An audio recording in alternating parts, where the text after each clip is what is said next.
First প্রশ্ন আমি করি কৌশিককে। কৌশিক, দেখো মানে আমরা তো এটা বলি বা এটা শুনেওছি যে success is a journey, it's not a destination, it's a journey.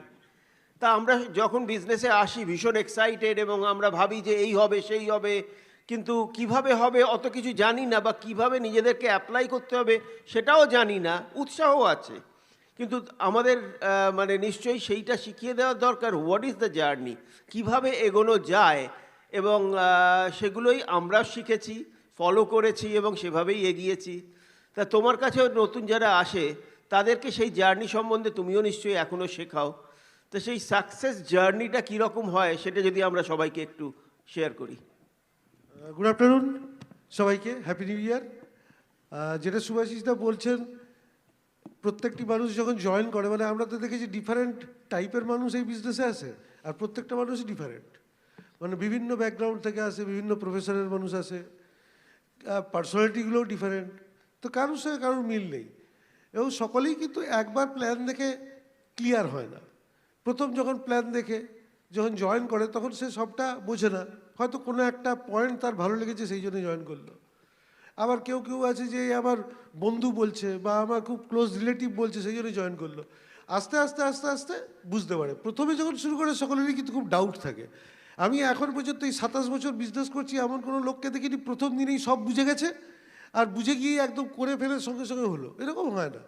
মানে সকলেই খুব ডাউট নিয়েই শুরু করে যে হবে কি হবে না, পারবো কি পারবো না, প্রোডাক্টগুলো কীরকম, এরা তো বলছে কোম্পানি খুব ভালো, আলটিমেটলি কি সত্যিই ভালো, হ্যাঁ ওর নাম শুনেছি কিন্তু কত কী তো শুনেছি, এইরকম অনেক কিছু ডাউট নিয়ে তারা শুরু করে। তারপরে আপলাইন তাদেরকে কনফিডেন্সটা দেয়, আর তার সঙ্গে সঙ্গে এই ধরনের মিটিংয়ে যখন তারা আসে তখন তো আপলাইনকে তো একা বলছে, সে তো ভালোই বলবে, সেই বিজনেসটা বলেছে তো ও তো আমাকে ভালোই বলবে, এ তো আর খারাপ বলবে না। কিন্তু যখন এখানে এসে দেখে যে আমার মতো অনেক মানুষ আছে, আমার মতো নয় এরকম অনেক মানুষ আছে, এত লোক তারা সবাই বিজনেসটা করছে, তো তখন তার একটু একটু করে বিশ্বাস হয়। বাড়িতে প্রোডাক্টগুলো যখন ইউজ করতে শুরু করে, যারা ইউজ করে না তারা এটা বুঝতেই পারে না, তাদের বিশ্বাসই আসে না। প্রোডাক্টগুলো যখন ইউজ করতে শুরু করে তখন তাদের বিশ্বাস হয় যে সত্যিই তো প্রোডাক্টগুলো ভালো। আগে তো যে প্রোডাক্টগুলো ইউজ করতাম বাজার থেকে সেগুলো তো এরকম নয়। তার প্রোডাক্টের সম্বন্ধে বিশ্বাস আসে, কোম্পানিটার সম্বন্ধে বিশ্বাস আছে, কেননা এই এতক্ষণ ধরে যে অর্জুন যেগুলো বলছিল ওইগুলো তো ব্যাকগ্রাউন্ড, কিন্তু প্রোডাক্টগুলো ইউজ করে আমি যদি বেনিফিট না পাই তাহলে অত নীতিকথা শুনে আমার কি হবে।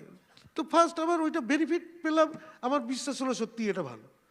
এবারে এখানে এসে দেখছি সকলে সাকসেস পাচ্ছে, আমার মতো লোকও সাকসেস পাচ্ছে।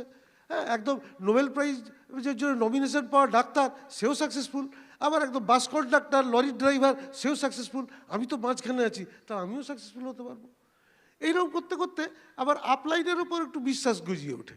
আপলাইন তো একা না, টোটাল লাইন অফ স্পন্সরশিপ, তাদের সঙ্গে তখন আলাপ হয়, বন্ধুত্ব হয়, তারা কথা বলে, কনফিডেন্স দেয়, মোটিভেট করে, যখন হেলে যায় তখন সোজা করে, কাঁধে হাত রাখে, সব কিছুই করে, তখন তারা একটুখানি আবার একটু বিশ্বাস জাগলো। এবং নিজের উপর বিশ্বাসটা সবার শেষে আসে। হ্যাঁ, প্রথমে সবসময় কিন্তু সানাইয়ের করুণ সুরই বাজে, আমি কি পারবো করে একটা পোঁ পোঁ করে আওয়াজ হয়।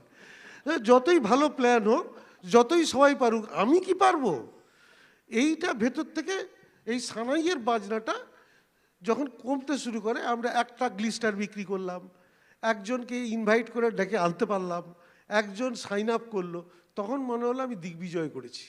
এইবার আবার একটু বিশ্বাস এসছে সত্যি আমি তাহলে পারি।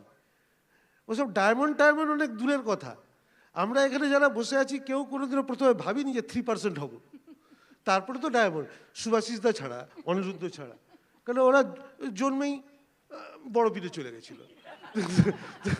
এবার আমাদের ক্ষেত্রে আমরা এটাই ভাবতাম কি করে 200 পিবি হবে, 10,000-এর কথা গুলি মারো, আগে 200 পিবি কী করে হবে সেটাই ভাবো।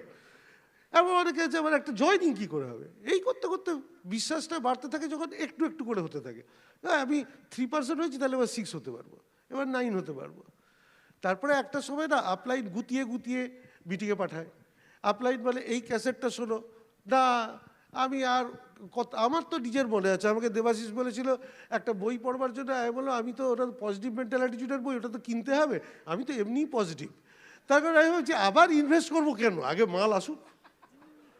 তো এরকম তো আমরাও ছিলাম, কিন্তু ওইখান থেকে ওই বইগুলো পড়তে পড়তে বিটিংয়ে আস্তে আস্তে, তখন আমরা ক্যাসেট শুনতাম, তারপরে সিডি এলো, এখন স্ট্রিমিং।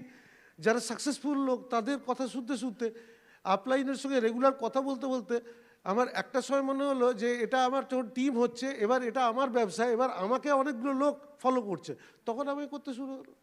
এবং তখন আমার কমিটমেন্ট এসে গেল। কমিটমেন্ট মানে আমাকে আর বলতে হয় না, আমি নিজেই করি, আমি নিজেই আমার পিভি করি, আমি নিজেই আমার প্ল্যান দেখাই, আমি সেগুলো সবই করি, কারণ এটা আমার কাজ, আমার ব্যবসা। এইটা যখন আসে কমিটমেন্ট, তখন আমি কিন্তু রুটিন ওয়ার্ক শুধু করে গেলে আমি সাকসেস হয়তো পেতেও পারি, নাও পেতে পারি। কিন্তু যদি আমি ওটার সঙ্গে আমার ভালোবাসা থাকে, প্যাশন থাকে, বিশ্বাস থাকে, এক্সাইটমেন্ট থাকে, তখন দেখবো আমি সাকসেসে গিয়ে পৌঁছচ্ছি। এবং কখন যে আমাদের এই বিশ্বাস আসবে, কমিটমেন্ট আসবে, সেইগুলো কিন্তু এক একটা মানুষের এক এক সময় আসে। কারোর ক্ষেত্রে খুব তাড়াতাড়ি আসে, কারোর ক্ষেত্রে দেরি করে আসে, সেটা সাকসেসটাও কিন্তু সকলের একই সময় হয় না। কারোর ক্ষেত্রে একটু আগে হবে, কারোর একটু পরে হবে। এই নিয়ে ভাবনা চিন্তা করার দরকার নেই, চলো কোদাল চালাই, ঠিক ডায়মন্ড হবো।